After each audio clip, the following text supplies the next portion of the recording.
سرحد کی بندش کے باعث افغانستان میں پھنسے 1,500 پاکستانی شہری واپسی کے منتظر ہیں۔ صدر چمن چیمبرز آف کامرس نافع اچکزئی کے مطابق افغانستان میں پھنسے ان شہریوں کا تعلق ضلع چمن سے ہے۔ تمام افراد گزشتہ سال اکتوبر میں سرحد کی بندش کی وجہ سے پھنس گئے۔ وسائل نہ ہونے کی وجہ سے یہ لوگ فضائی راستوں سے واپس نہیں آ سکے۔ سرحد کی بندش کے باعث افغانستان میں پھنسے 1,500 پاکستانی شہری واپسی کے منتظر ہیں۔ صدر چمن چیمبرز آف کامرس نافع اچکزئی کے مطابق افغانستان میں پھنسے ان شہریوں کا تعلق ضلع چمن سے ہے۔ تمام افراد گزشتہ سال اکتوبر میں سرحد کی بندش کی وجہ سے پھنس گئے۔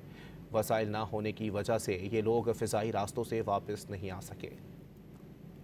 سرحد کی بندش کے باعث افغانستان میں پھنسے 1,500 پاکستانی شہری واپسی کے منتظر ہیں۔ صدر چمن چیمبرز آف کامرس نافع اچکزئی کے مطابق افغانستان میں پھنسے ان شہریوں کا تعلق ضلع چمن سے ہے۔